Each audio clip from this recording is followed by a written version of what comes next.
Good morning, ladies and gentlemen. On behalf of Team Strive, I welcome you to today's webinar on Kashmir, Connecting to Future. May I now request our chairman, Maj Gen A Parmar, Vishisht Seva Medal, to give his opening remarks. Over to General Parmar, please. Well, gentlemen, one thing I'm aware that we're fighting a very difficult kind of engagement with a faceless enemy. And they have reached the heart of cities and towns.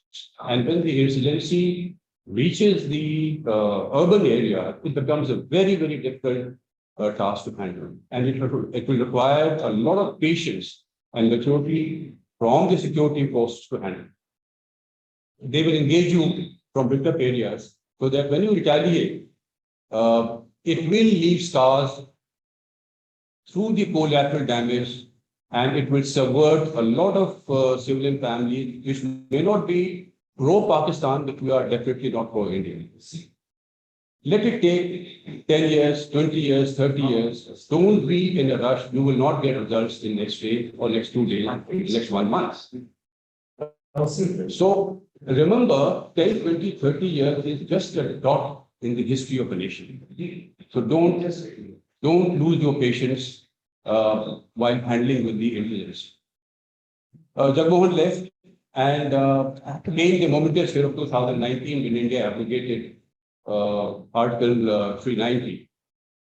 There was a lot of apprehension that there will be major violence and uproar in the valley. Nothing much happened. When Pakistan makes some noise, some Arab country makes some noise, some paid senators from US, they gave some statements.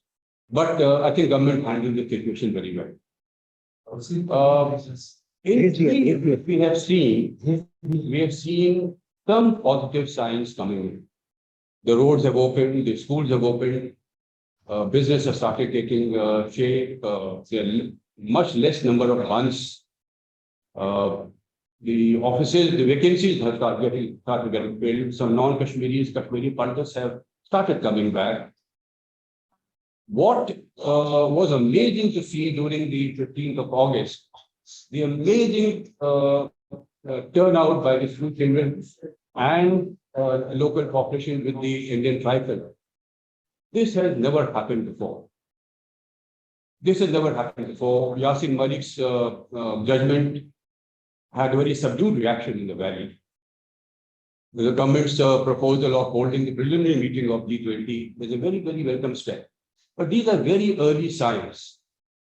We should not take it as a sign of success. No, it will take a lot of time. And let's remember what that Sarpanch said and what Jagmohan said, that we have to have patience. There will be setbacks. The terrorists who are now in hiding, they are targeting selective killing.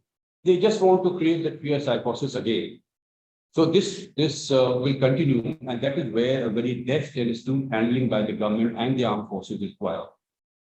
How this will be taken forward is what the distinguished panel that we have with us will discuss with you. And for that, without taking much time, I'll hand over the stage to our academic head, Harsha Kakar. Thank you, sir. Good morning, ladies and gentlemen. Welcome to the seminar on Kashmir, current, future, and Indo-Pak rivalry. For most of us who don the uniform, Kashmir is well known.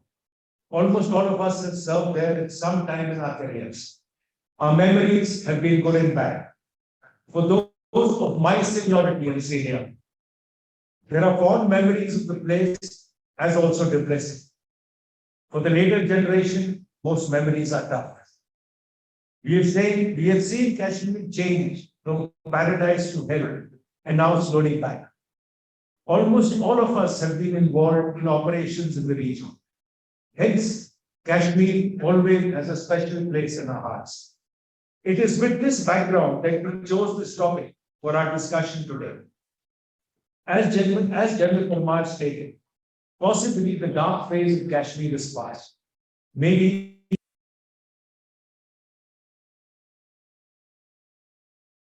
appear positive. Most encouraging was the participation of the locals in this year's Independence Day celebrations. The biggest concern of any strategist who's looking at Kashmir is that one negative incident can push years of efforts into the dustbin. Currently, the government is so confident that it is contemplating a few G20 preliminary meetings in the region. This will display a vastly different picture of the region.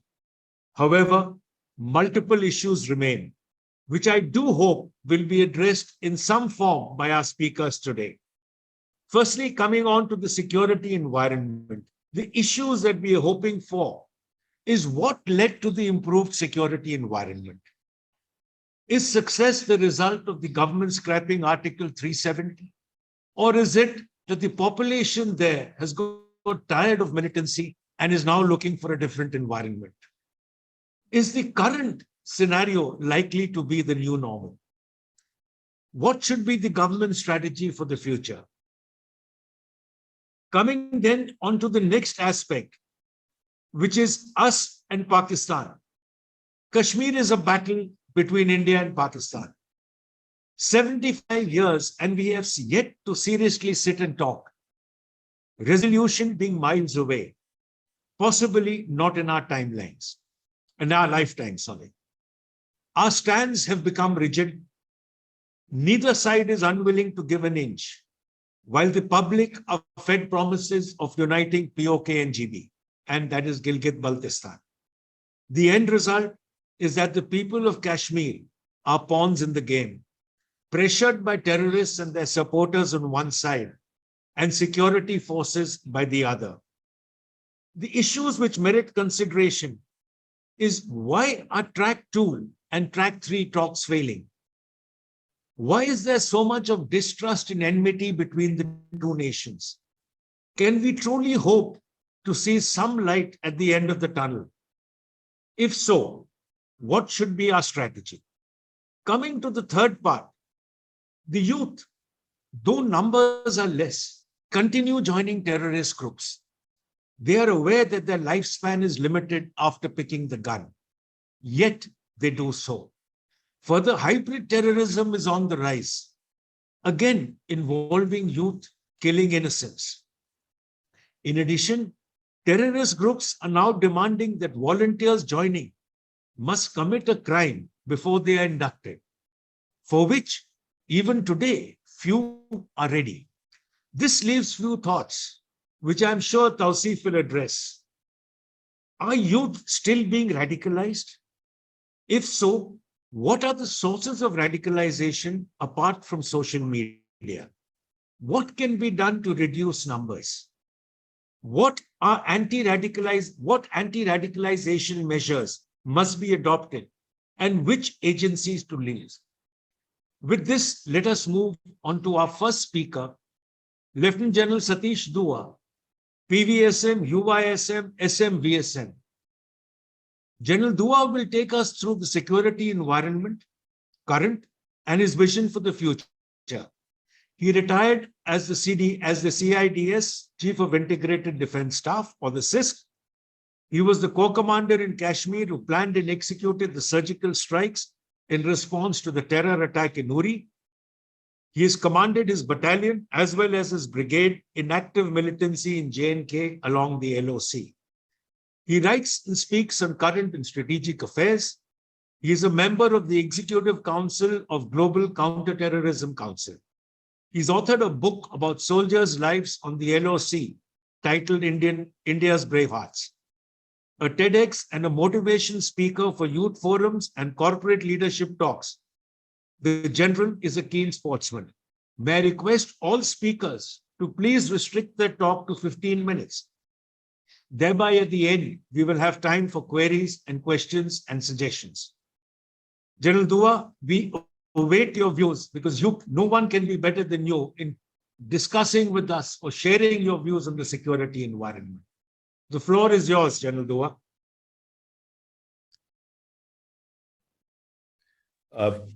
Thank you very much, General Kakar, and Jai Hind to everybody. First of all, I'd like to thank Strive for inviting me to participate in this very relevant and current topic. What I'm going to do is I'll try and restrict not only 15, I'll try and cut it down even more. I am going to be focused on a couple of issues. The first is how the militancy, so to say, or the terrorist cycle, how they have evolved over times. And then I'm going to examine, have we evolved with times, or have we sort of changed with times? And in that, we will discuss the way ahead, the pathways ahead. I'm not going to go into the history, but what is the larger problem? When I was a co-commander there in 2015-16, I felt the issue is we have to, there is a fear of uncertainty in the minds of the youth, largely youth. We will restrict, we will focus more on the youth, as everyone knows, because they hold the key to the future. Uncertainty. What is required is to create hope in the Kashmiri mindset. And it is always the battle of this mind space that we're looking at. So before I come down to, how, we don't have to get into what are the kills, what are the different groups operating, etc. I am talking of at a larger plane. We have to create that hope, grab his attention of the youth and assure them that we are moving in the right direction.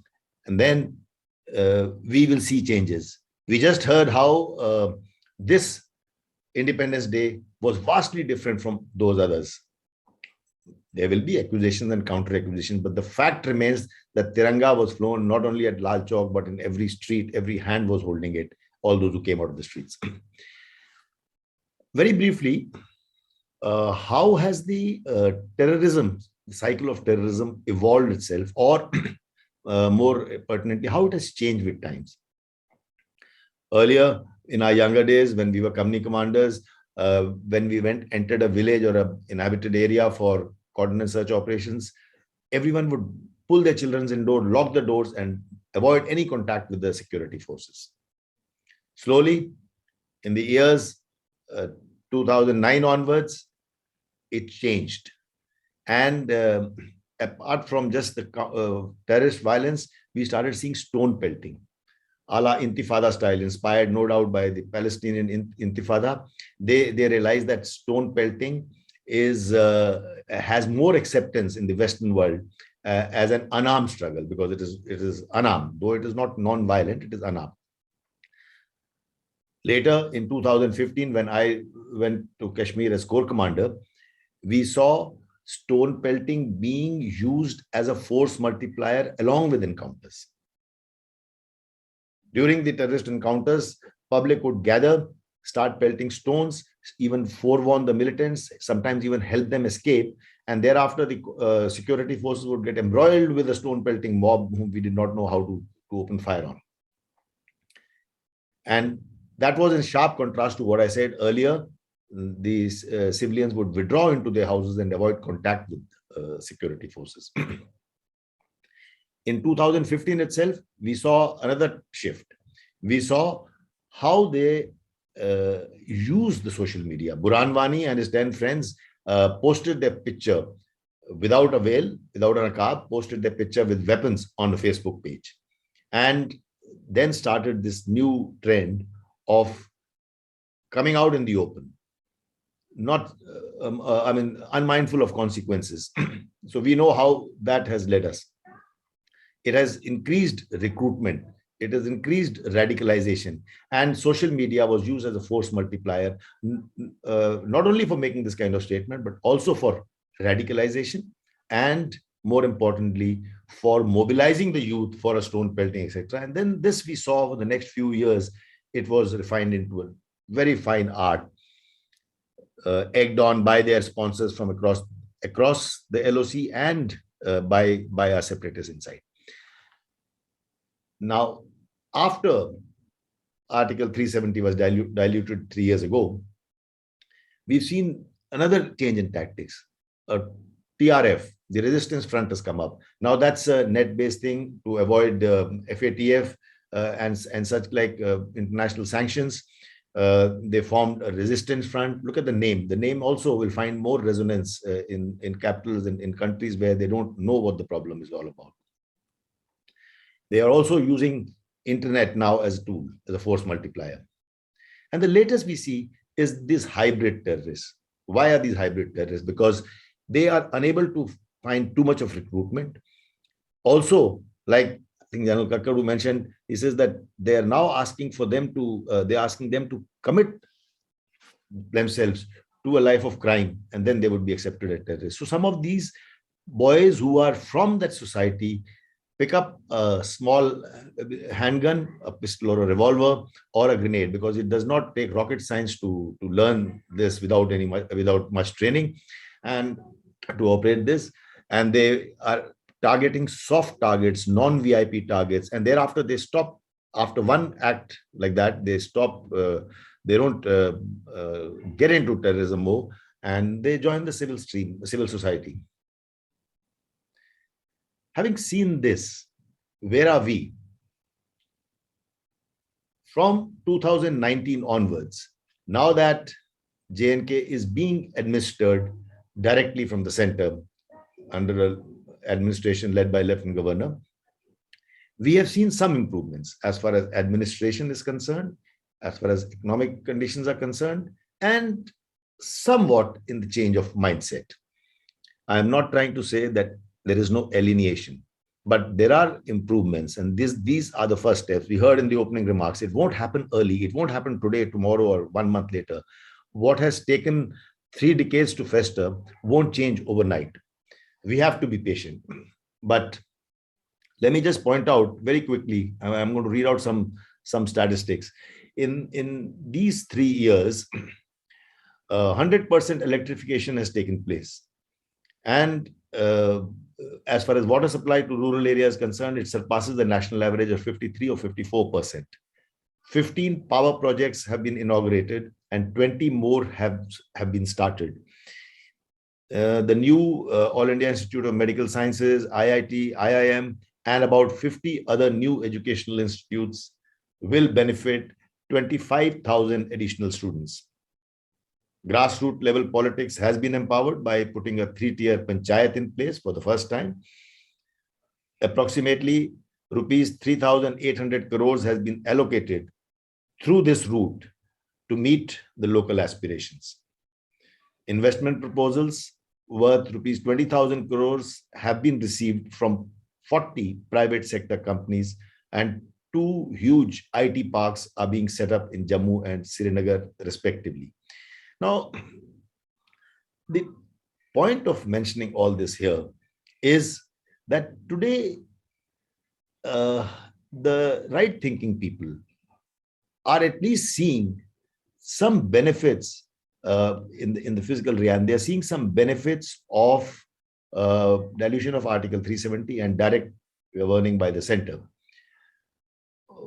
But recently, a friend of mine, a co-mayor of mine, he had gone with a group of friends, and the tour guide on a trek was talking to the ladies, and one of them frankly admitted that they have not seen. In fact, sorry, I'll start over again. When they were asking them questions, somebody said, no, nobody should come out. The guide said, nobody should come and settle down from outside because usme khoon kharaba ho jayega and all that. But there were a couple of youngsters who also mentioned, they're saying that we want opportunities to grow. We want our economic aspirations to be met. I mean, meaning thereby that there is also a fatigue that is setting in the younger generation. When Gilani was alive, the HM leaders have started questioning him. There were times when they said they were questioned as to what has this so-called jihad given them. A couple of generations have gone past, and this jihad has not given them freedom, has not given them any improvement in life. So there are these murmurs, and we need to, I won't use the word exploit, but we need to understand that this is the time that we must make our own inroads into that mind space when there are such simmerings. Okay.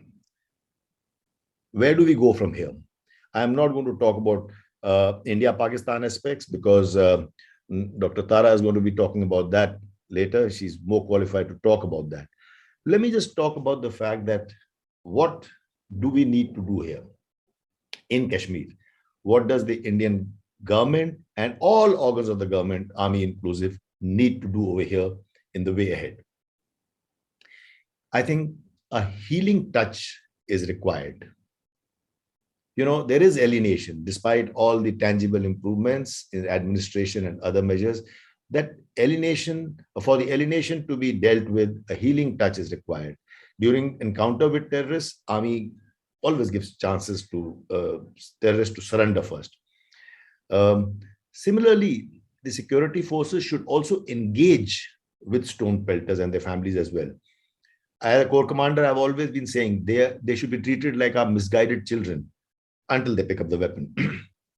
Now, frequent interrogation of the errant youth and the families leads to alienation. And ISI has its minions on the watch. They reach out to such young men and their families with financial assistance, moral support, and draw them into militancy. The states like Maharashtra and Kerala have successfully used de-radicalization as a counter-terrorism strategy, especially Maharashtra, Anti-Terrorism Squad, ATS, has been able to pull back many youngsters from the edge. According to a little dated sort of a report, this is not very current, I think it's a couple of years old. In the first 3 years of a de-radicalization program, they had reintegrated 114 young men and 6 women who were being wooed by the ISIS. The policeman turned counselor in the ATS also counseled 200 others. I think in J&K, we need such a healing touch. Second, I think the civil society should be strengthened to stand up to hate mongers who incite the children on the wrong path. While they keep their own children safely in safe locations outside J&K or outside the country. If you look at the examples of Punjab or Mizoram, terrorism could only be contained with active assistance of the civil society. Hence, I think we need to pay attention to this aspect, especially nowadays in the era of hybrid terrorists who live within the society and indulge in targeted killing of soft targets. This becomes all the more important. It is only, you cannot guard against where someone will attack a shopkeeper or a policeman at home on leave or otherwise at home. So this can only be done by civil society. The next thing that comes to mind is the political process. We have to give aspirations. We have to give vent to political aspirations of the people. And now that the delimitation is done, nearly finished, I think this is right time that we should start the political process. It's a very good step that there is a 3-tiered panchayat already in place. So some rudimentary grassroots political empowerment has taken place, but we need to take it at the state level. And I think the time is right to do that. That will also strengthen the civil society. And the last point I wish to make is today, and there are so many army officers, senior officers here in this space. We all have been thinking ISI is the one which is doing it. ISI is the one that is already always calling the shots, crafting the next steps, and we've been fighting that mind games with them. I don't deny any of it. All that is true. But I think today we all realize that it is ISPR, DG ISPR, which has caused even more damage. They have occupied the mind space of the people. Look at the way they have used social media as a very powerful enabler. But on the other side, I think we are lagging behind. We are absolutely lagging behind. I have no sort of hesitation in admitting that. We need to build a good narrative, a credible narrative. If we don't have a good narrative, that space is quickly filled up by the other side, and it is filled up by a narrative of hate. We need to have a good narrative, get our act together, get all the organs of government together, and dispel that uncertainty, that fear of future from the mind of people. Only then we will be able to embark on the step of creating hope in their minds, which will preclude all the vested interests, whether from inside or the other side of the borders, from exploiting the situation to their advantage. I think I'll end here. Thank you very much, sir. Jai Hind.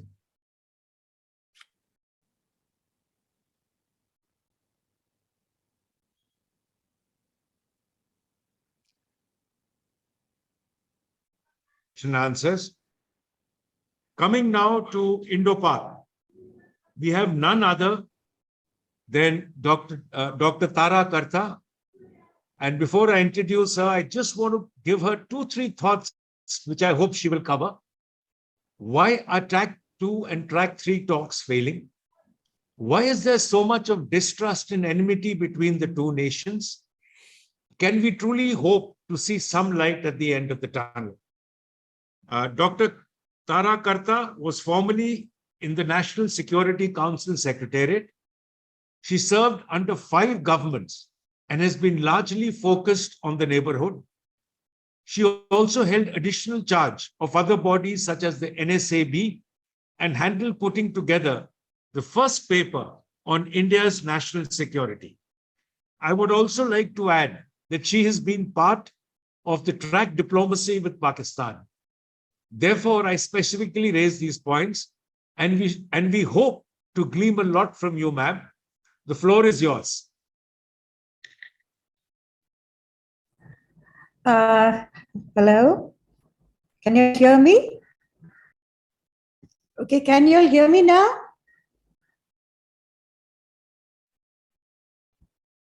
Oh, God.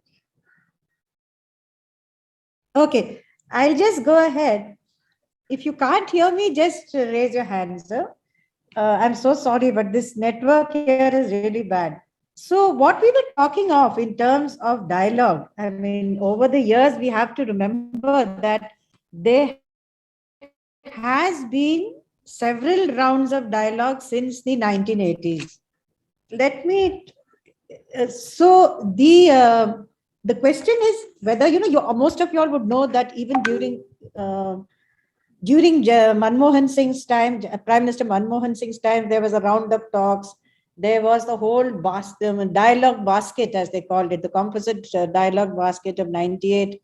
Then you had secret back channel talks in 2007. And then it is the track 2 dialogue, which took place, in fact, there was one track 2 dialogue very recently in which I was part of. And you had this whole, what shall I say? You had the whole process from 1998 to now, you can characterize by a couple of things. We carried on talking despite the fact that Kargil happened, Bombay happened. There was a break and you would start talking again. So this is something which most people outside, unlike yourselves, will not understand, that enemies talk. Especially if you're nuclear weapon powers, you will talk.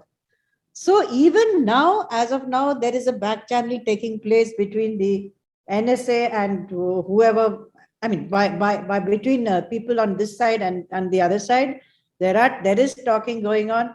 But the point is that it is, the whole, what shall I say, the whole process has not exactly, unlike what people think, it is not driven by democracy alone. One of the most successful dialogues was with General Musharraf.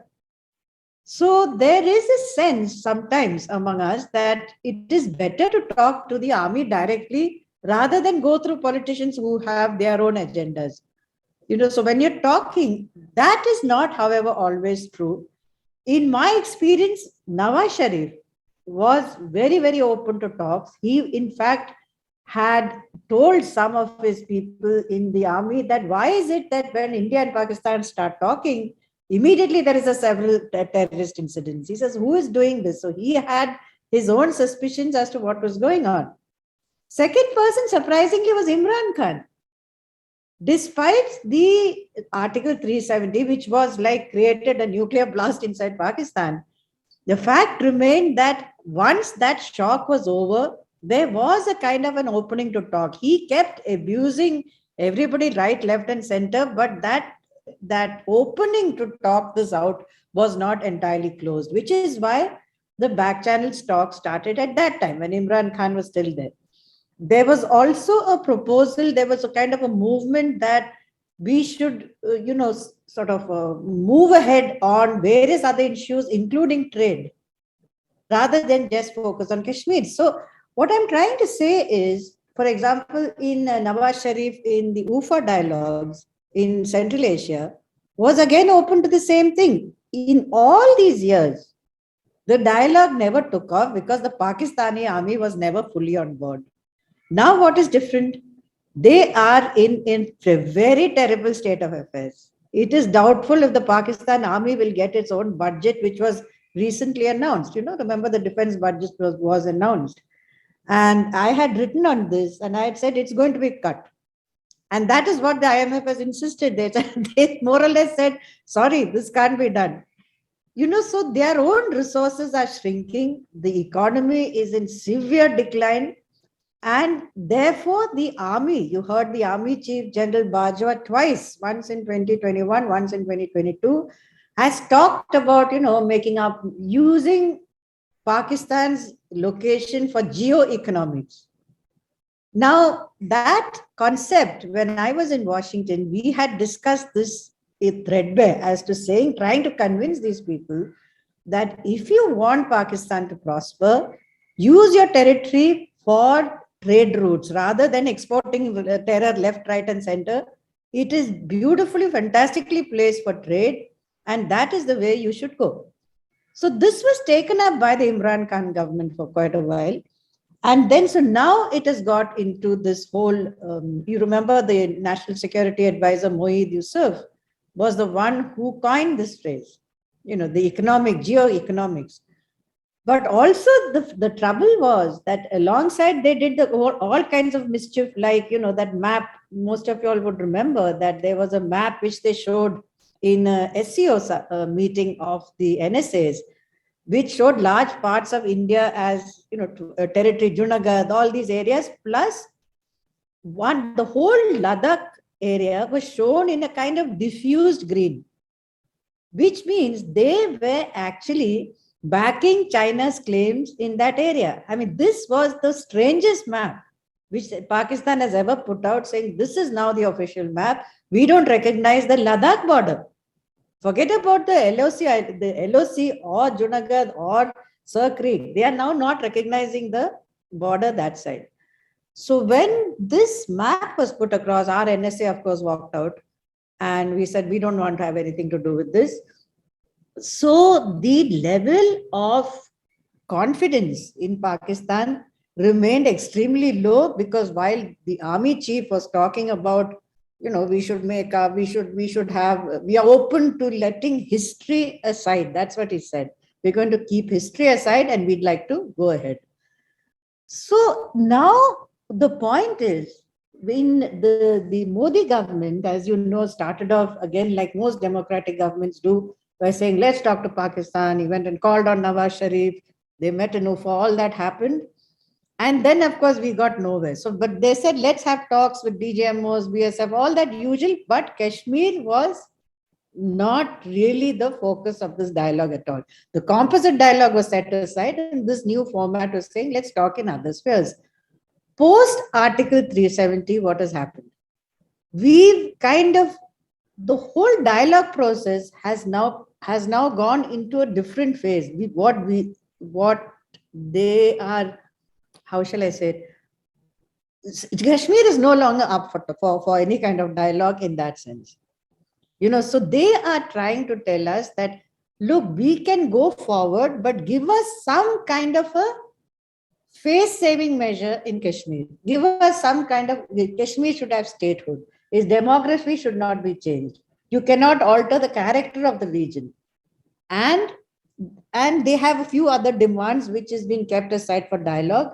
But what our side is saying is that, sorry, what we do in Kashmir is our business. You have no locus standi there. You have to end terrorism. This is the bottom line, and which was restated by Defense Minister Rajnath Singh recently in the SEO that we are focusing on terrorism, you stop this, we'll talk.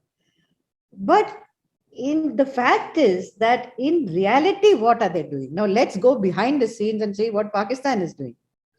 They tried at various times to incorporate the Pakistan occupied Kashmir, both sides, the Gilgit-Baltistan and the so-called Azad Kashmir.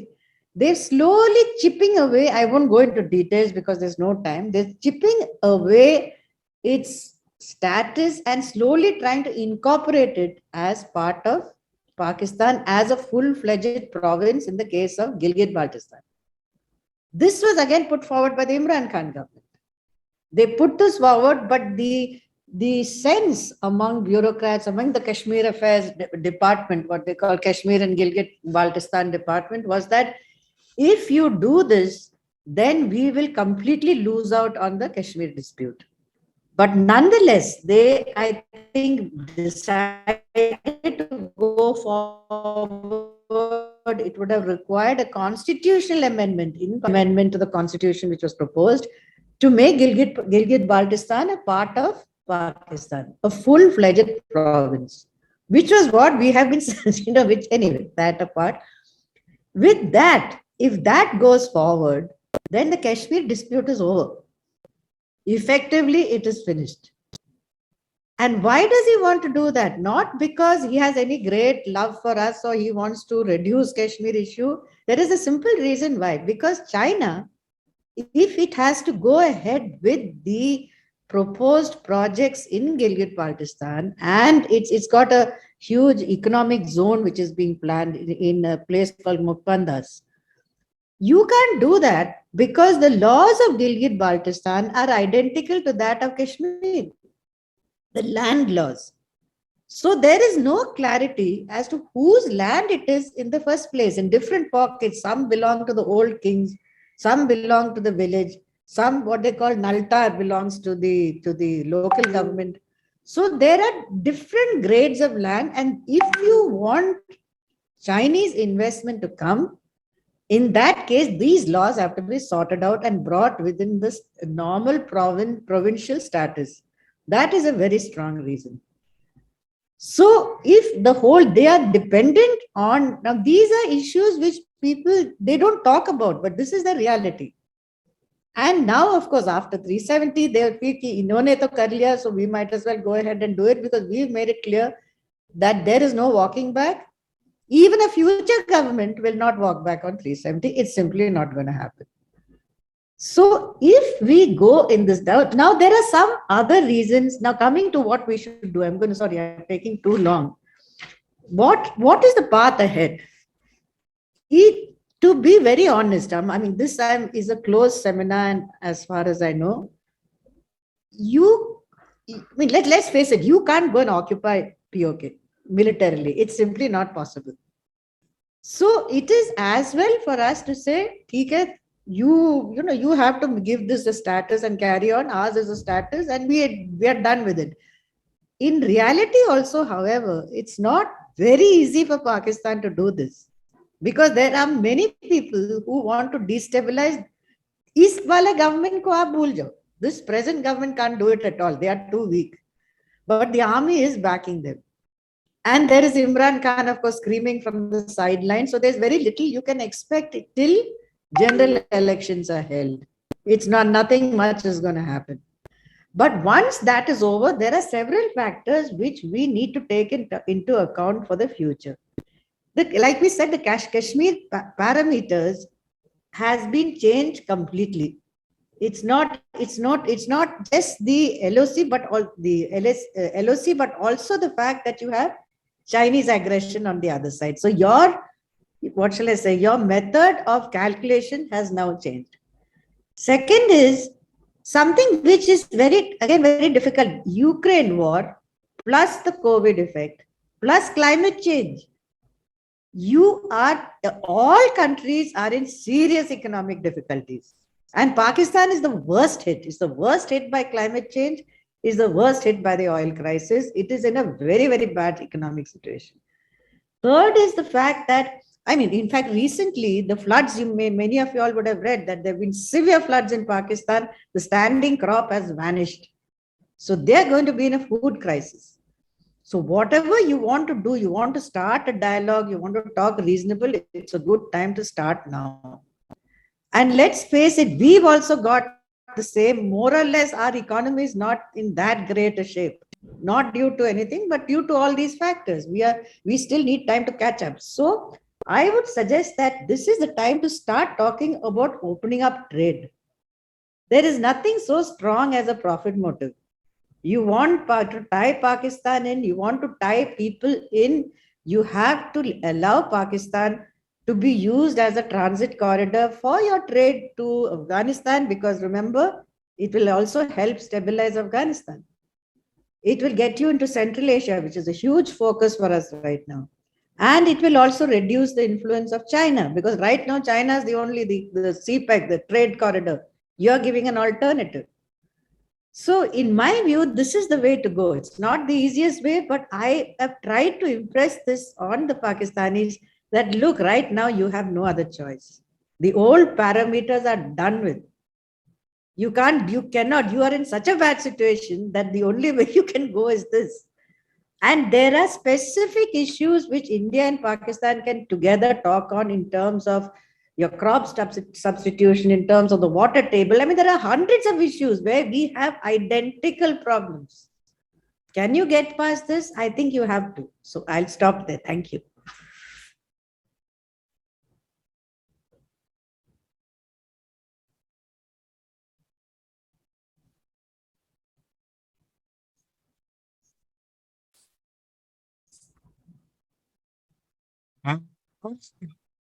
Which we never really considered was the impact of the map which Pakistan showed, which was linking it to the Chinese claims on Ladakh.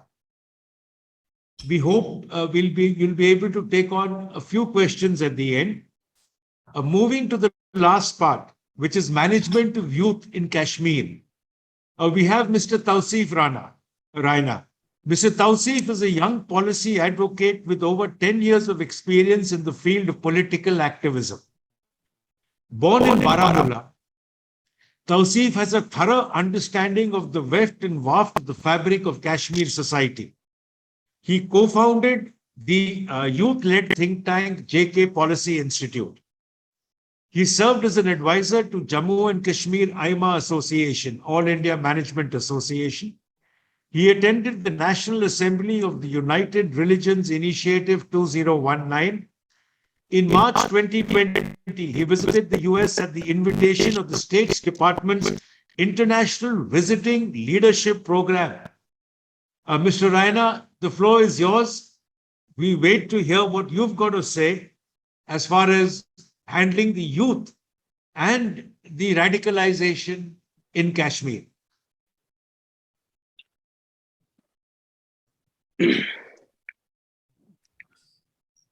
A very good afternoon to all of you. Am I audible?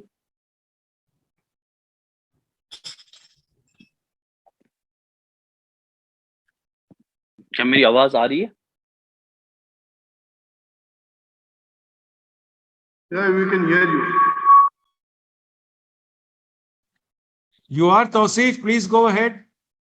A very good afternoon to all of you, and thank you so much for giving me space to share my views on radicalization and how to counter it.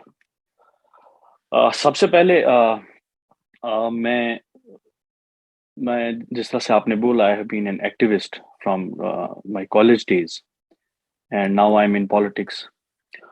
So जब हम radicalization की बात करते हैं और कश्मीर में, हमको ये सोचना है कि इसमें हमारा जो नेबरिंग कंट्री है उन्होंने कितना इन्वेस्टमेंट किया है इस सब में। मैं 91 में पैदा हुआ हूँ और अगर हम देखें 91 से लेके आज तक जो माहौल हमने देखा है कश्मीर में, जिस तरह का जो एनवायरनमेंट पैदा किया है हमारी नेबरिंग कंट्री ने, और उसके साथ साथ जिस तरह का जो माहौल कश्मीर में बना था, जो हमारी पॉलिटिकल पार्टीज भी थी, तो वो अंडरस्टैंड करना बड़ा इम्पोर्टेंट है क्योंकि जब से यहाँ पे गवर्नमेंट काम कर रही है या जो बाकी इंस्टीट्यूशंस काम कर रहे हैं इसको कर्ब करने के लिए, टेररिज्म के खिलाफ जो फौज ने काम किया है या सिक्योरिटी फोर्सेस ने काम किया है, तो वो एंड क्यों नहीं हुआ है? यहाँ पे जो प्रॉब्लम्स है वो अभी भी क्यों है? तो मैं उसको इस तरह से देखता हूँ, जो यहाँ पे जो हमारा लोकल गवर्नमेंट था, जो लोकल पॉलिटिशियंस का सपोर्ट था उस चीज को खड़ा रखने के लिए, तो उसकी वजह से भी ये जो रेडिकलाइजेशन ये बढ़ गई है जम्मू कश्मीर में, उनको एक स्पेस मिल गई। जब आपको पॉलिटिकली आप किसी चीज को एंडोर्स करते हैं, जब कुछ यहाँ पे होता है, जो आपके टॉप पॉलिटिकल लीडर्स उस चीज को एंडोर्स करते हैं, उस चीज को मानते हैं, तो जो हमारा कश्मीरी जो सोसाइटी है, जो यूथ है, तो उनको भी लगता है कहीं ना कहीं ये ठीक है।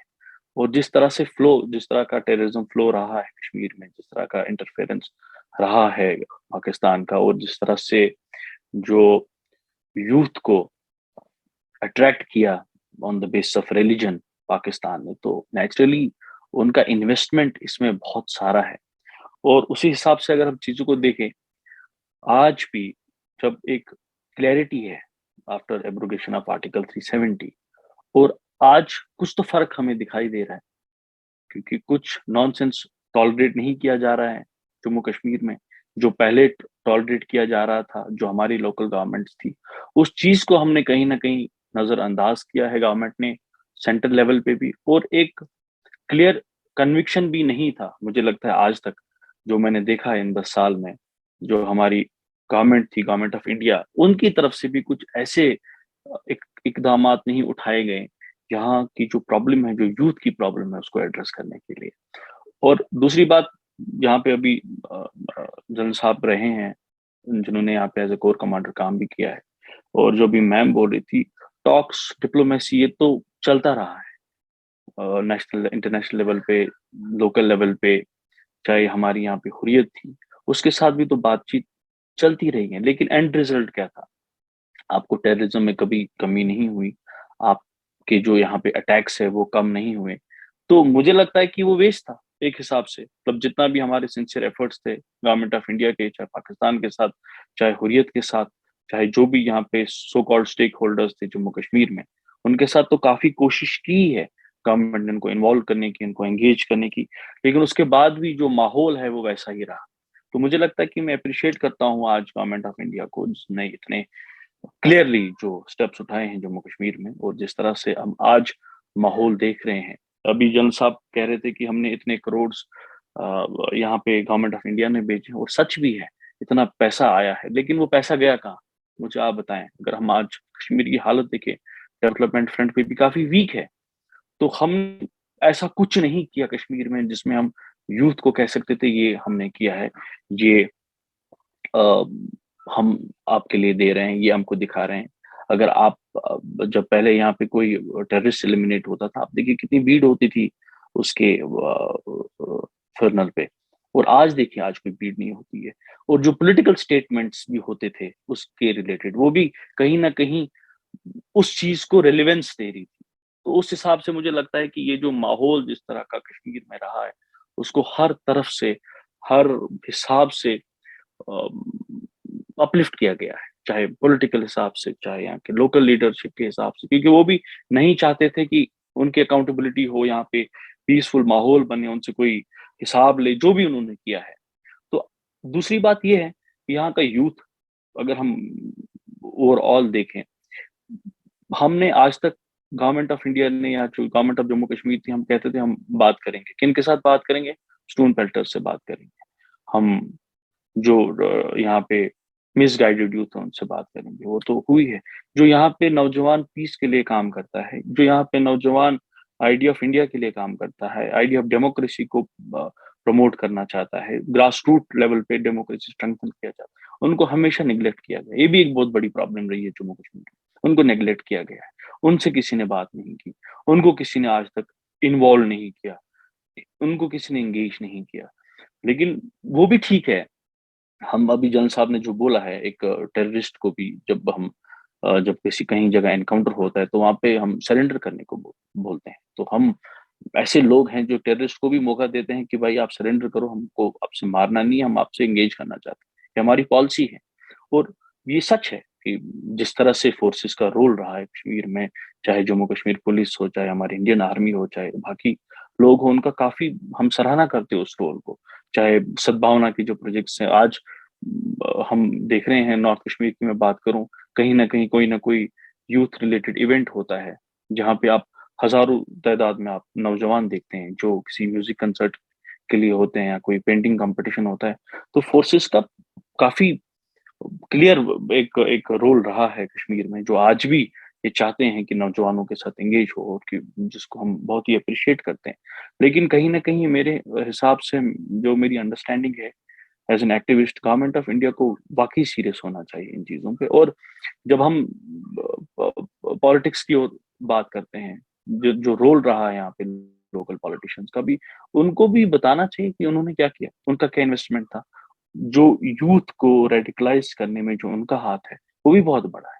तो उनसे ऐसे सवालात किसी ने किए नहीं। आप स्टेटमेंट्स देखिए हमारे बड़े बड़े सो कॉल्ड पॉलिटिशियंस का, आज भी जो मुझे याद है, जो जनरल साहब ने कहा है अभी, जो इस बारी हमने 15 अगस्त में देखा, जो रैलीज निकली, जो जो तिरंगे यहाँ पे लहराए गए, तो आज तक। और दूसरी बात, इंटरनेट, हर 15 अगस्त पे इंटरनेट बंद होता था, 26 जनवरी पे बंद होता था। तो आप देखिए क्यों, किसी ने किसी को पूछा नहीं आज तक क्यों बंद हुआ, आज भी बंद नहीं होता है। तो आप देखिए प्राउडली लोग अपने नेशनल फ्लैग को अपलोड कर रहे हैं, फोटोज अपलोड कर रहे हैं, कोई जबरदस्ती नहीं है। मैं प्रेसिडेंट हूँ म्युनिसिपल काउंसिल बारामूला का, और मुझसे लोगों ने फोन करके बोले हमारे पास फ्लैग्स नहीं है, हमें फ्लैग्स दे दीजिए। तो ये बहुत खुशी की बात है मेरे लिए। जो एक नैरेटिव यहाँ पे बना था, और जो नैरेटिव बनाने की कोशिश की थी, यहाँ पे कुछ फैमिलीज है जो यहाँ पे इस तिरंगे को उठाते हैं अपने फायदे के लिए, तो वो भी क्लियर हो गया है कि ऐसा भी नहीं है। हाँ, कुछ लोगों का एक आइडियोलॉजिकल डिफरेंसेस हो सकता है, ठीक है, उसमें मैं जाना नहीं चाहता हूँ। लेकिन जो यहाँ का जो साइलेंट मेजोरिटी थी, वो आज आगे आ रही है, वो खुल के बात कर रही है। पहले तो माहौल ही नहीं था खुल के बात करने का। अब हमारे सो कॉल्ड जो जर्नलिस्ट यहाँ पे थे, अब उनको देखिए, जो भी एंटी स्टेट था उनको कहीं ना कहीं किसी न किसी जगह तो गवर्नमेंट से फायदा ही होता था। और जो सही मानों में जर्नलिज्म कर रहे थे, आप देखिए उनके साथ क्या हुआ है। यहाँ पे चीजों को करेक्ट करने की जरूरत है, यहाँ पे यूथ से एंगेज करने की जरूरत है, सिंसियरली एंगेज करने की जरूरत है। और कोई झूठा वादा भी नहीं करना, जो हम नहीं कर सकते हम नहीं कर सकते। जब तक हम सिंसियरली यूथ के साथ बात करेंगे, यूथ को एंगेज करेंगे, और हम मेजोरिटी में यूथ की जो पॉपुलेशन है वो जम्मू कश्मीर में आई थिंक मोर देन 55% है। तो इनको भी आज तक मिसगाइड ही किया है, चाहे हुर्रियत ने किया है, चाहे यहाँ की लोकल पॉलिटिशियंस ने किया, चाहे गवर्नमेंट ऑफ इंडिया से कोई अप्रोच था, वो भी जेन्युइन नहीं था आज तक। अगर हम मिलिटेंसी की बात करें, हम देखें ये स्टार्ट हुई कहाँ से, ये किसकी देन है, ये हमें सब पता है। और आजकल लोग सवाल करते हैं, जो भी यहाँ पे जो हमारे लीडर्स थे जिन्होंने बात करने की कोशिश की, उसको एलिमिनेट किया, और किन्होंने एलिमिनेट करवाया, आज खुल के बात होता है, आज डिस्कशंस होते हैं। आज आज आज मतलब मैं बहुत खुश हूँ, मतलब जिस ओल्ड टाउन बारामूला में लोग वोट नहीं डालते थे, वहां कहते हैं हम वोट डालेंगे। एक, क्योंकि एक क्लैरिटी है, क्लैरिटी ऑफ थॉट है, तो जो यहाँ पे मिसिंग था। और इस चीज के साथ में गवर्नमेंट ऑफ इंडिया को एज ए नौजवान आम इंसान थैंक यू बोलना चाहता हूँ। कम से कम यहाँ पे मुझे बताइए, आज तक ग्रास रूट डेमोक्रेसी ने किसको यहाँ पे एम्पावर किया? पंचायत इलेक्शन नहीं हुए, म्यूनिसपैलिटी के इलेक्शंस नहीं हुए। तो ये आज क्लियर है, आज लोग पार्टिसिपेट कर रहे हैं, वो पार्टिसिपेट करना चाहते हैं इन सब चीजों में, ताकि जो हमारे लोकल मसले वो हम हल करें। आज तक तो किसी ने हमें पंचायत इलेक्शन नहीं यहाँ पे करवाया, किसी ने म्यूनिसपैलिटी के इलेक्शन नहीं करवाया। हमें तो पता ही नहीं था ये सरपंच क्या होता है, ये प्रेसिडेंट म्यूनिसिपल काउंसिल क्या होता है, एसएमसी क्या होता है। तो ये सब तो इन्होंने नहीं किया ना, इन्होंने इतने साल यहाँ पे गवर्नमेंट बनाई, इतने चीफ मिनिस्टर्स हमारे रहे, पावरफुल चीफ मिनिस्टर्स। तो वो भी हमने देखा है कि यहाँ पे कितना कुछ सही नहीं हो रहा था। और मैं आज भी बोल रहा हूँ कि आज भी जिस लेवल पे काम हो रहा है, मैं उससे भी खुश नहीं जिस लेवल पे होना चाहिए। आज गवर्नेंस रूल है, हालांकि गवर्नर साहब बहुत ही कमाल का काम करते हैं, जिस तरह का उसका रीच आउट है, और जिस तरह से उसने राजभवन के दरवाजे खुले रखे हैं सबके लिए, कोई भी जाता है, कोई भी बात करता है। तो आज तक हमें ये माहौल देखने को ही नहीं मिला जहाँ पे हम ऐसा आम आदमी बात कर सकते हैं। तो ऐसा मैंने ये भी देखा है, जो जो जम्मू के हमारे भाई हैं, जो लद्दाख के हमारे भाई हैं, जैसे कि वो जम्मू कश्मीर का हिस्सा ही नहीं था। जिस तरह की पॉलिटिक्स यहाँ पे थी, कभी लद्दाख के इश्यूज हमने सुने नहीं, कभी जम्मू के इश्यूज हमने सुने नहीं। तो उसको उसको भी इन्होंने एड्रेस नहीं किया। ये सारा कुछ कश्मीरी सेंट्रिक हमारे लोगों ने रखा, ताकि जो यहाँ पे जो आम जो जनता है उनको एक्सप्लॉइट करने के लिए, हाँ जी देखो जी हमारे साथ क्या हो रहा है, हमारे साथ इस तरह की जातियां हो रही है। हम हमें कभी मौका भी नहीं दिया कि हम उनको सवाल करें, कभी ऐसा माहौल नहीं बना जहाँ पे हम क्वेश्चन करें। मैंने ऐसे पॉलिटिकल रैलीज भी देखे हैं जहाँ पे कोई आम इंसान हाथ उठा रहा था, हम पूछेंगे, उनके साथ मार पिटाई हुई। आपके सोशल मीडिया पे वो फोटोज सर्कुलेट हुई थी जहाँ पे लोकल हमारे पॉलिटिशियंस ने किसी बच्चे को मारा क्योंकि उसने सवाल पूछा था। तो जब आपको ऐसा हमसाया होगा, ऐसे लोग यहाँ पे होंगे जो पावर में हैं, तो हम कैसे एक्सपेक्ट कर सकते हैं यहाँ पे हालात ठीक रह सकते हैं? तो हम कैसे एक्सपेक्ट करें कि यहाँ का जो यूथ है वो सही रास्ते पे चलेगा? हम कैसे एक्सपेक्ट कर सकते हैं यहाँ का जो माहौल है वो सही होगा? तो मुझे लगता है कि हमको सिंसियर एफर्ट्स उठाने की जरूरत है फ्रॉम गवर्नमेंट ऑफ इंडिया के साइड से। और जिस तरह का यहाँ पे माहौल बन रहा है, अब यहाँ पे जो भी सो कॉल्ड अपराइजिंग्स थी, आप देखिए कितने लोगों को यहाँ पे जान देनी पड़ी। और आप देखिए जो एक बड़ा हिस्टोरिकल डिसीजन था, रिवोकेशन ऑफ आर्टिकल 370, मुझे बताइए तब जाके यहाँ पे कौन मरा, तब मुझे बताइए किसने यहाँ पे पत्थर उठाया, तब मुझे बताइए यहाँ पे कितने लोगों ने टेररिस्ट रैंक्स ज्वाइन की। आप देखिए कि कितना लोकल ज्वाइनिंग भी कितना डिक्लाइन हुआ। जब आपको लोकल सपोर्ट नहीं होगा, लोकल रिलेवेंस नहीं होगा, जो हमारे सो कॉल्ड जो बड़े बड़े लोग हैं उसको उस तरह से अप्रिशिएट नहीं करेंगे, तो मुझे नहीं लगता है कि आज के टाइम में आपको यहाँ पे लोकल जो लड़के हैं जो टेररिस्ट रैंक ज्वाइन करते हैं। 2 दिन पहले एक एनकाउंटर हुआ उड़ी में, जहाँ पे पाकिस्तान से कुछ लोग आ रहे थे बॉर्डर, तो उनकी भी फ्रस्ट्रेशन है। और हमको ये भी मालूम है कि पाकिस्तान की तो सारी सियासत जम्मू कश्मीर पे चलती है, वो अगर किसी पॉलिटिकल रैली में नाम नहीं लेंगे तो कैसे चले? तो मुझे लगता है कि आने वाले टाइम में अगर इसी क्लैरिटी से हम आगे बढ़े, तो यहाँ पे लोगों को भी रियलाइज होगा कि हमें हमारे साथ कितना धोखा हुआ है, हमारे जज्बातों के साथ कितना धोखा हुआ है, हमें कितना इस्तेमाल किया गया है। हमारे नौजवान जिनको कॉलेज में होना चाहिए, स्कूल्स में होना चाहिए, वो कब्रिस्तानों में है। उनको उनको उनके जज्बात कितने एक्सप्लॉइट किए गए हैं खाली अपने वेस्टेड इंटरेस्ट के लिए। तो एक, जो मैं बार बार बोल रहा हूँ, एक क्लैरिटी ऑफ थॉट बड़ा इंपॉर्टेंट है। और जो भी यहाँ पे पॉलिटिक्स में है, और इसको क्लियरली मॉनिटर किया जाए कि वो क्या कहते हैं, वो कैसे कहते हैं, उससे क्या हो रहा है, उनके बयानबाजी कैसी होती है, तो उनको नजर रखने की बड़ी जरूरत है, क्योंकि किसी की जान का सवाल है यहाँ पे। आप देखिए यहाँ की नौजवानों की खून पे सियासत होती है। तो आज मुझे बताइए, अगर ये लोग सही होते तो क्या चुप होते? जो भी यहाँ पे एक सेपरेटिज्म बिजनेस चल रहा था, और जो यहाँ पे जो कॉन्फ्लिक्ट एंटरप्रेन्योर्स थे, पहली बार एनआईए ने ब्रीड किया। आप बताएं आज तक की एनआईए कहाँ थी? अगर पहले इन्होंने कोशिश की होती, शायद आज हमें ये माहौल नहीं देखना पड़ता, शायद इतने लोग यहाँ पे मारे नहीं गए होते, अगर आज रोल होता है एनआईए का, या इस तरह से जो टेरर फंडिंग पे जो हो रहा है। और जिस तरह से जनरल साहब ने पहले बात की बुरहान वानी की, तो उसको तो हीरो हमारी मीडिया ने बनाया। तो मीडिया को भी चाहिए कि वो जो शोज उनके प्राइम टाइम शो होते हैं, वो उनसे क्या इम्पैक्ट पड़ता है लोगों। जब आप किसी को जानते नहीं हैं, आप उसको हीरो बनाते हैं, उसकी आप इमेज बिल्डिंग करते हैं, तो मीडिया का भी काफी रोल है यहाँ को, यहाँ के हालात को डिस्टेबल करने में। तो कुछ चीजें हैं जो हमें भी ठीक करनी चाहिए।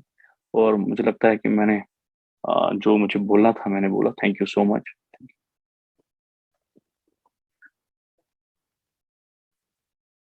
आपकी तरफ से जो इनपुट्स आए पॉसिबली हमारे लिए काफी काफी नए थे।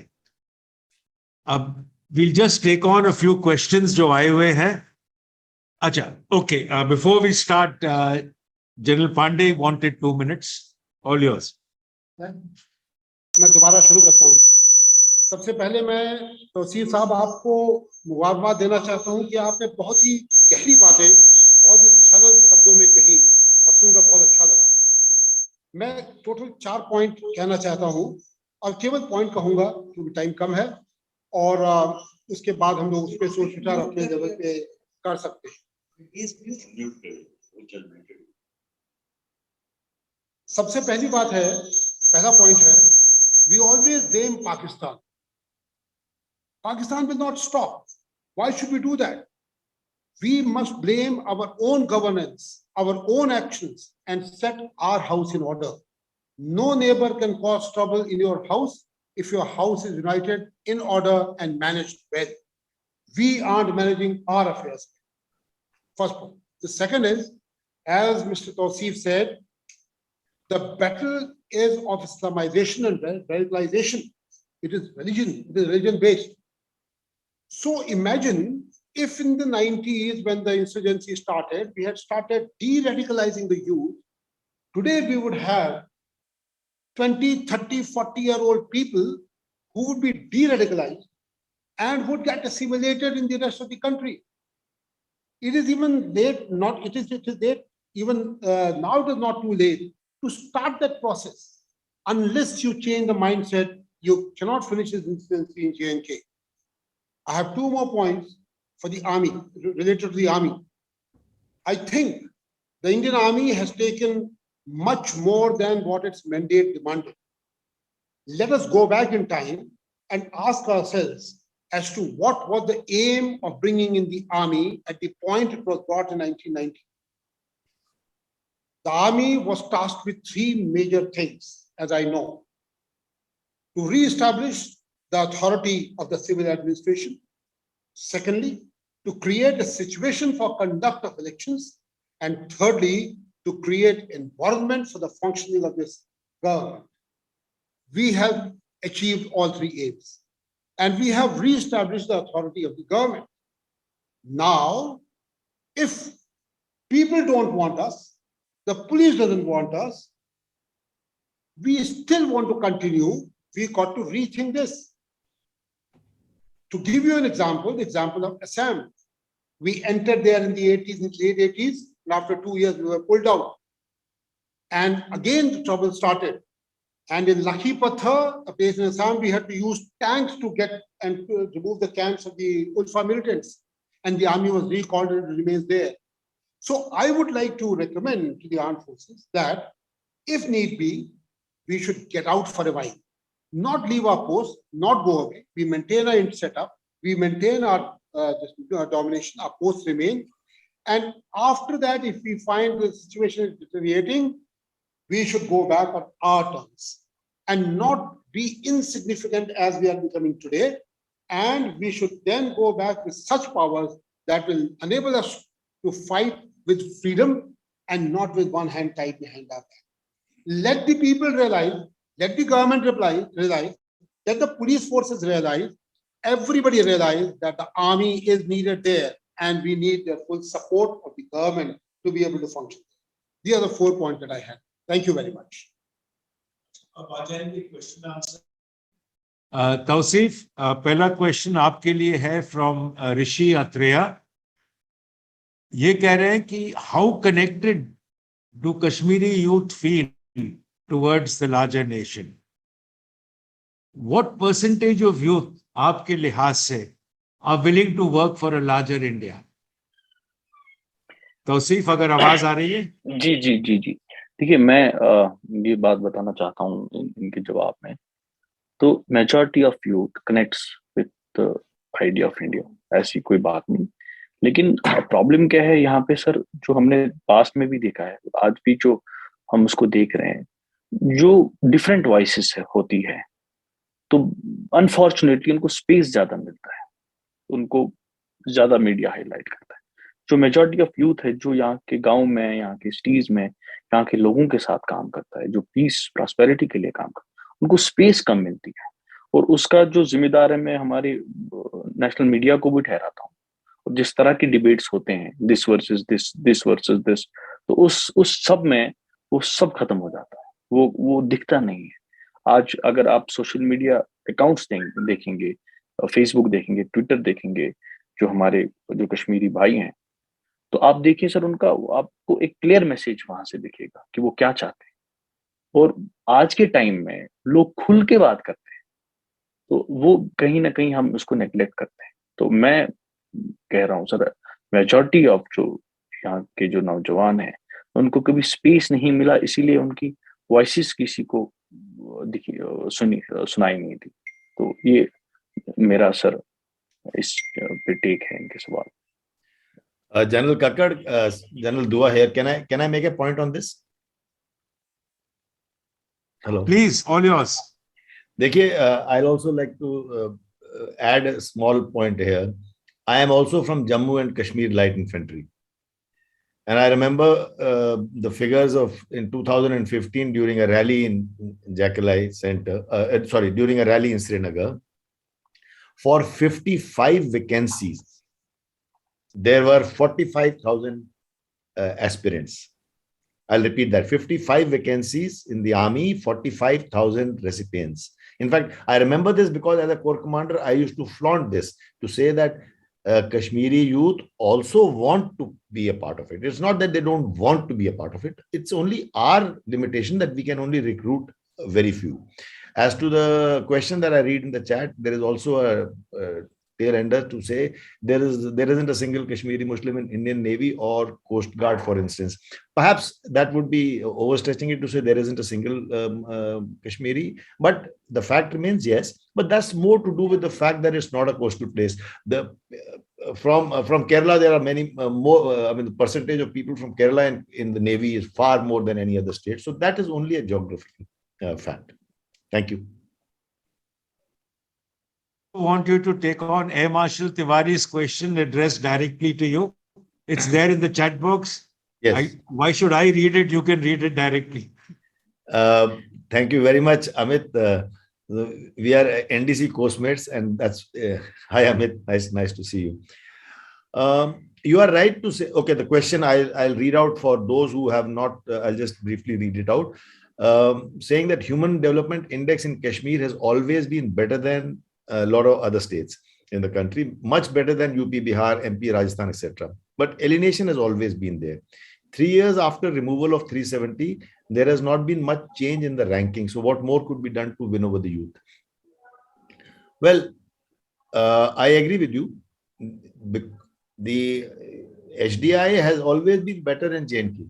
And largely it is because of the fact that center has been pumping inordinate amounts of funds to J&K because of this problem.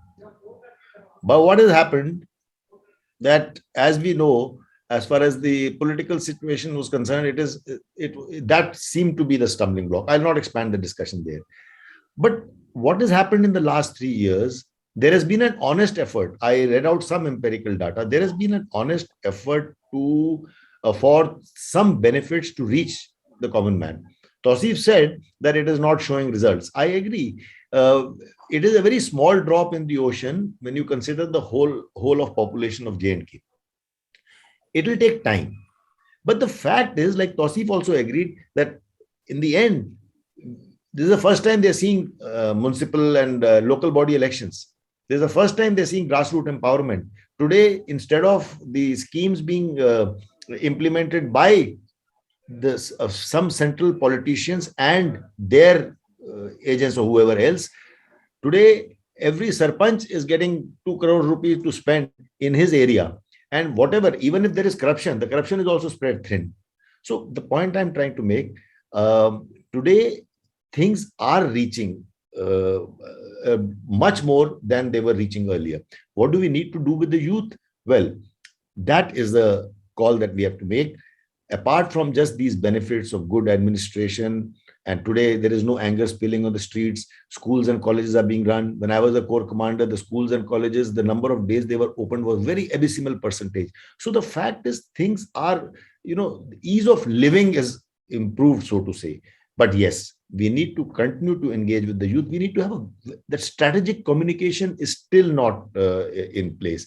Our narrative based on all these credible things, the data that I told you, all of you, please see how many of us did really know that these things, these institutions have been opened and this much funds have been pumped in. We are unable to create that good, credible narrative using the technological tools that are available today. And I think we need to concentrate more on that. Thank you.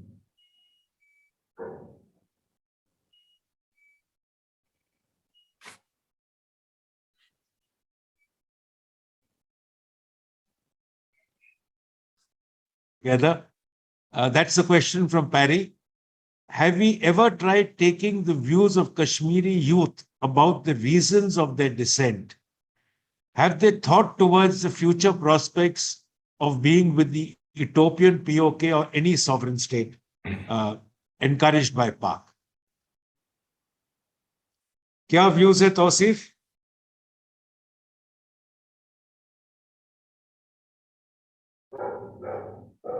Satish, I think you start. I think Touseef is possibly not in, though I can see him. Okay. So I could hear, but I think it was It's there. It's there in the chat box. It's from.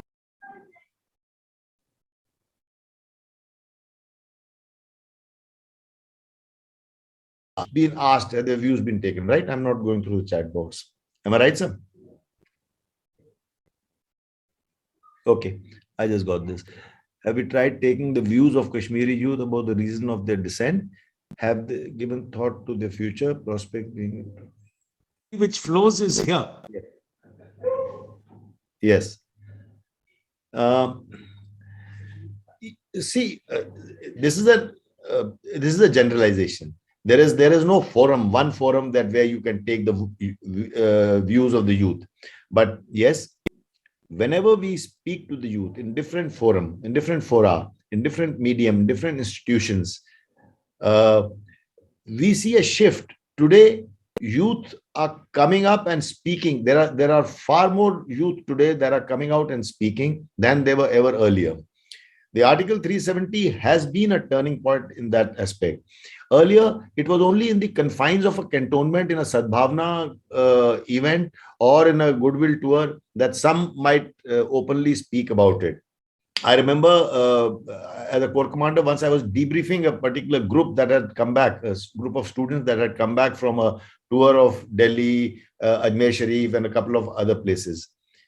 There was a couple of elders also, and one Maulvi said this to me. He says, "Saab, bahar ja," because a lot of them had actually stepped out of J&K for the first time, and many of them out of the valley for the first time in their lives. And then they see a metro, they see how things are improving. They saw a movie in a PVR somewhere, and we also did all these kind of things. So there was this Maulvi who said, "साहब बाहर जाके पता लगता है कि दुनिया कितनी तरक्की कर गई है और हम तो बस पत्थर ही मारते रह गए." Now, what I'm trying to say by this is today, after 370, and like Touseef also mentioned, today internet outages are not that much. The internet has also opened up the world to the youth, and there are a lot of youth. Like I gave you that anecdote of a guide who had gone with on a trek with a group of friends. Today's youth have started getting disenchanted with whatever they've seen or heard about stone pelting and disruption of life, etc. They say, what are the opportunities for us to grow? And today's growth, today's youngster is always talking about economic aspirations. And I think that change is coming about.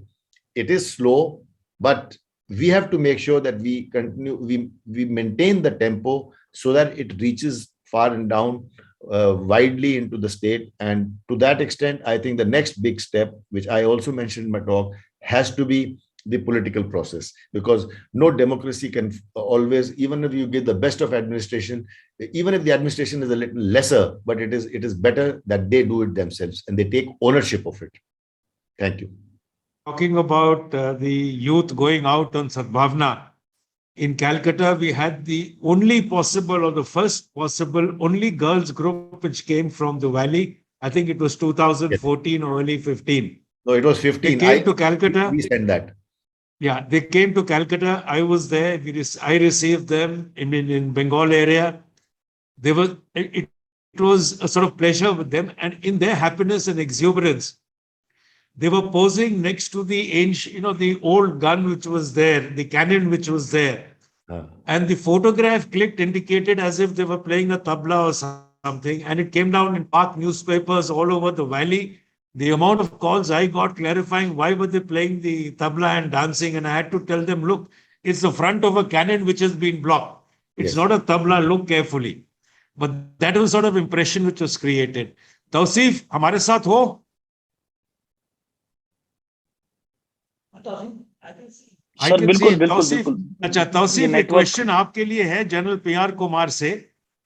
Having interacted with DGP, DG, CRPF, ADG, IGP in the valley, कि population और paramilitary चाहते हैं कि army वहां valley में रहे, and उनके impression है कि they are the true balancers. पर जितने कमेंट्स आप देख रहे हैं वो बेसिकली पब्लिक स्टेटमेंट्स है या पब्लिक या बेसिकली पोस्चरिंग फॉर पब्लिक है. But factually the army is desired by the populace for their own benefits. क्या आपका ओपिनियन है इस पे? सर मेरा काफी इंटरेक्शन रहा है यहाँ पे आर्मी ऑफिसर से, जवान से, और मैं जिस तरह का एक एक्टिविस्ट रहा हूँ, मेरी मुलाकात एक आर्मी जवान से होती है जो हमारे सड़क पे शाम को ड्यूटी देता है, उनसे भी होती है जो यहाँ पे कोर कमांडर्स रहे हैं, जो यहाँ पे ब्रिगेडियर्स रहे हैं, GOCs रहे हैं. तो जनरली मैं जब इस चीज को देखता हूँ कि हमारा जो इन्वेस्टमेंट है, आर्मी जो यहाँ पे है, ये कहते हैं कि हम अमन लाना चाहते हैं, पीस के लिए हम चाहते हैं यहाँ पे हालात ठीक हो जाए, और जब हालात ठीक हो जाएंगे हमारा जो रोल है वो कम हो जाएगा. तो ये जनरल स्टेटमेंट है जो मैं सुनता हूँ और जो मैं मानता हूँ. और जब आपकी ही आर्मी, आपके ही लोग ये मानते हैं और ये कहते हैं कि हम यहाँ पे चाहते हैं यहाँ पे अमन हो, जो पीस हो, जो बजट हमारा है, एक आर्मी ऑफिसर ने मेरे साथ एक बार ऐसी बात की, जो हमारा बजट है आर्मी का वो यहाँ पे ज्यादा है, हम चाहते हैं वो पैसा भी यहाँ की डेवलपमेंट के लिए लगे. जब यहाँ पे आपको सर इतनी सिंसेरिटी होगी, जहाँ पे आपके जवान अमन के लिए काम करेंगे और एक टाइम पे उनका रोल कम हो जाएगा, वो खुद कहते हैं कि हम यहाँ पे निकलना चाहते हैं, तो ये जवाब है सर. तो ये तो अभी तो जरूरत है, अभी तो जिस तरह के हालात हैं, जिस तरह से मैंने पहले कहा कि 3 टेररिस्ट एलिमिनेट हुए हमारे बॉर्डर पे 2 दिन पहले, तो जितना इंटरफेयर है हमारे नेबर्स का और जितने लोग आते हैं हमारे पीस को डिस्टर्ब करने के लिए या उनका जो एजेंडा है, उनका जो प्रोपेगेंडा है, उसलिए यहाँ पे कश्मीर में हालात जिस तरह के है, तो अभी तो जरूरत है. और अभी जिस तरह के हम हालात देखते हैं, और कहीं अगर हम बॉर्डर एरियाज की बात करते हैं जहाँ भी कोई नेचुरल क्लेमिटी होती है या कुछ इश्यूज होते हैं, तो आर्मी तो पहला रेस्पोंडेंट होता है, सिक्योरिटी फोर्सेस, तो उन्हीं के पास लोग जाते हैं जी हमें हेल्प करें. तो मुझे लगता है आने वाले टाइम में एक जब हमारा एक माहौल यहाँ पे ठीक होगा, तो हमारी आर्मी खुद कहती है यार भाई हमारा रोल कम होगा. तो ऐसा भी नहीं है कि यहाँ पे आर्मी रहना ही रहना चाहते हैं, यहाँ पे सिक्योरिटी फोर्स उस तरह के काम करने चाहते हैं. तो ये depends on a situation sir. Tauseef, एक लास्ट क्वेश्चन आपके लिए. आपने यूथ के एस्पिरेशन के बारे में बात करा, अब आप पोजीशन ऑफ अथॉरिटी में हो, क्या अब आप कुछ कर रहे हो इस मामले में? सर मेरा जो रोल है बारामूला में, जिस तरह से मैंने इलेक्शन जीता है एज ए इंडिपेंडेंट कैंडिडेट, और जिस तरह के नौजवानों के एस्पिरेशन से, बिल्कुल एक बात मैं आपको बताना चाहता हूँ, जो भी प्रॉब्लम्स आते हैं, और सर बिलीव मी, मैं जहां जहां गया हूँ, जहां जहां मेरी बात हुई है, किसी एक I have to leave. Okay. किसी एक नौजवान ने मुझे ये नहीं कहा हमें नौकरी चाहिए, हमें जॉब चाहिए. सब कह रहे हैं सर हमें प्लेग्राउंड चाहिए, हमें यहाँ पे हॉस्पिटल हमारा ठीक नहीं है, यहाँ पे हमें क्रिकेट क्या कहते हैं किट्स चाहिए. तो जो मेरा रोल है, जिस तरह से मैं कोशिश करता हूँ और जिस तरह से एक कनेक्ट है आज के यूथ के साथ, तो मुझे लगता है वो बहुत है. और अभी सर ने बात की रिक्रूटमेंट की, जनरल साहब, और मैं एक जोक बताता हूँ, हमारे यहाँ 10 सेक्टर में कुछ दिनों में रिक्रूटमेंट हो रही है इंडियन आर्मी की, तो मेरे पास काफी लोग आए और बोला कि हमारी सिफारिश करवा दो सर. मैंने कहा आर्मी में सिफारिश नहीं चलती है, आपको मेहनत करना पड़ेगा. तो ओवरऑल जो नौजवान हैं वो एक ब्राइट फ्यूचर देख रहे हैं आज के माहौल में.